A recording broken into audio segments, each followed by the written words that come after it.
En los años 80, cuando Medellín amanecía envuelta en neblina y pólvora, el nombre de Pablo Emilio Escobar Gaviria sonaba en las calles con una mezcla de respeto y miedo. No era un nombre cualquiera, era el eco de una época en que la riqueza se medía en muertos y la caridad en fajos de billetes lanzados desde una camioneta blanca.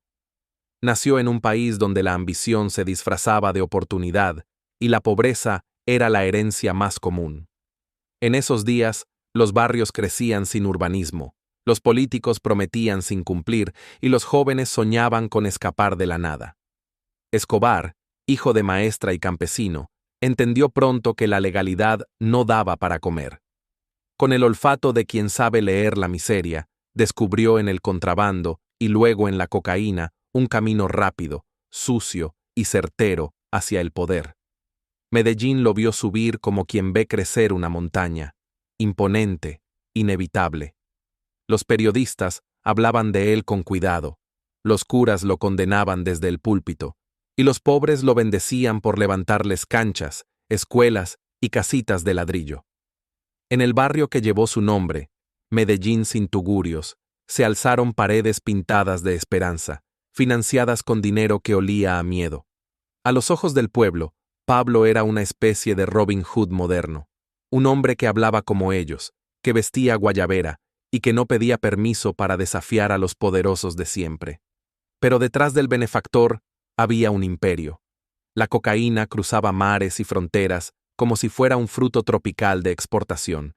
Estados Unidos compraba, Colombia pagaba. Los aviones salían de pistas improvisadas y volvían cargados de dólares que terminaban enterrados en fincas, paredes o cuevas. En ese comercio de muerte y fortuna, el país aprendió una lección amarga, que el dinero podía más que la ley, y que el Estado, débil y corrupto, era apenas un actor secundario en su propia tragedia. El Medellín de entonces vivía dividido. De un lado, los barrios altos que crecían con muros y guardaespaldas. Del otro, las comunas donde los muchachos jugaban fútbol con la ilusión de que el patrón los mirara. Ser muchacho de Pablo era sinónimo de respeto, poder y destino. A la sombra del capo, se formó una generación que confundió la violencia con la hombría y la lealtad con la muerte. La guerra contra el Estado no fue un estallido repentino, fue una marea que subió poco a poco. Los jueces caían como fichas, los ministros hablaban con voz temblorosa y el miedo se volvió rutina. Las bombas en Bogotá y Medellín no distinguían entre inocentes y culpables. En los noticieros, el humo de los carros incendiados se mezclaba con las promesas del gobierno de acabar con el narcotráfico, cueste lo que cueste. Y costó miles de vidas, costó el alma del país. Escobar, mientras tanto, se rodeaba de lujos absurdos. Un zoológico con hipopótamos, una hacienda que parecía república propia, y una cárcel que construyó él mismo, con cancha, discoteca y vista al valle. Lo llamaban la catedral, pero más que cárcel era su trono. Desde allí seguía mandando, decidiendo quién vivía y quién moría. El pueblo, que antes lo veneraba, empezó a dudar. El mito se desmoronaba entre explosiones y funerales. La misma gente que un día gritó su nombre en agradecimiento, empezó a susurrarlo con miedo. Y sin embargo, la figura de Escobar no desapareció al morir. Su caída, aquel diciembre de 1993, no trajo la paz prometida. Lo mataron en un tejado de Medellín, con la camisa desabotonada y la mirada perdida, como si el país entero le hubiera apuntado. Pero su sombra siguió viva en las canciones, en los barrios que levantó, en los relatos de los viejos que todavía dicen, con Pablo, al menos había trabajo. Porque Escobar no fue solo un hombre, fue el espejo de una Colombia fracturada, un país que lo parió con hambre y lo sepultó con rabia, que lo condenó en voz alta y lo admiró en secreto. Fue símbolo de una época donde los niños aprendieron a contar billetes antes que letras, y donde el bien y el mal se confundieron en la misma esquina.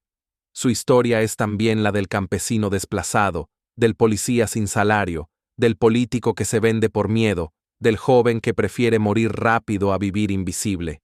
Hoy, el mundo lo recuerda como narcotraficante, terrorista, asesino. Pero en el corazón del país, su nombre sigue flotando entre la vergüenza y la nostalgia.